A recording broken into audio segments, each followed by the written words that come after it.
New ইয়র্কের গণপরিবহনে ছারপোকা আতঙ্ক কি এখন নিত্যদিনের সঙ্গী? এমটিএর বিরুদ্ধে তথ্য গোপনের অভিযোগ তুলে নতুন বিল এনেছেন উইলিয়াম কোলটন। এখন থেকে বাস বা ট্রেনে ছারপোকা মিললে ২৪ ঘন্টার মধ্যে যাত্রীদের জানানো বাধ্যতামূলক হতে পারে। জনস্বার্থ ও যাতায়াতের নিরাপত্তা নিয়ে এই বিস্ফোরক তথ্যের বিস্তারিত জানুন ফারজানা আফরোজের রিপোর্টে।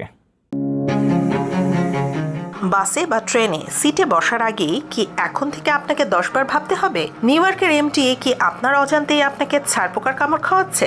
ব্রুকলিনের অ্যাসেম্বলি মেম্বার উইলিয়াম কোলটন এবার এমটিএর বিরুদ্ধে তুলেছেন এক বিস্ফোরক অভিযোগ। কেন তিনি বলছেন যে গণপরিবহনে ছারপোকা থাকলে তা যাত্রীদের জানানো বাধ্যতামূলক করা উচিত? নিউ ইয়র্ক স্টেট আইন প্রণেতারা বর্তমানে একটি নতুন বিল নিয়ে কাজ করছেন।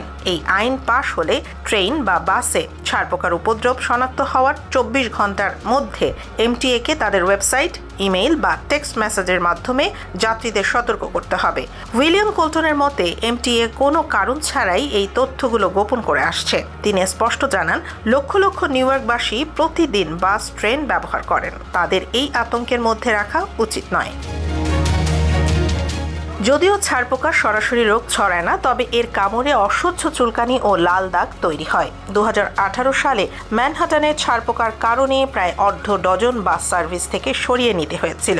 2020 সালে কুইন্সের একটি কন্ট্রোল টাওয়ারে ছারপোকা পাওয়ায় তা খালি করে ধোঁয়া দিতে হয়েছিল, যার ফলে অফিস টাইমে সাবওয়ে চলাচলে বিশাল জট তৈরি হয়। কোলটন মনে করিয়ে দেন, ছারপোকা একবার ঘরে ঢুকে পড়লে তা নির্মূল করা কতটা কঠিন এবং ব্যয়বহুল। এই বিলটি ইতিমধ্যে অ্যাসেম্বলিতে পাশ হয়েছে এবং এখন স্টেট সিনেটর পরিবহন কমিটির হাতে রয়েছে। যদি এটি আইনে পরিণত হয়, তবে এমটিএ আর ছারপোকার তথ্য গোপন রাখতে পারবে না। আপনি কি মনে করেন এমটিএর এই সতর্কতা বাধ্যতামূলক করা উচিত, নাকি এটি সাধারণ যাত্রীদের মধ্যে অযথা আতঙ্ক ছড়াবে? 2026 এর এই সময়ে দাঁড়িয়ে নিউ ইয়র্কবাসীর দৈনন্দিন তালিকায় ছারপোকা আতঙ্ক যেন নতুন কোনো দুশ্চিন্তা না হয়, সেটাই এখন বড় লক্ষ্য।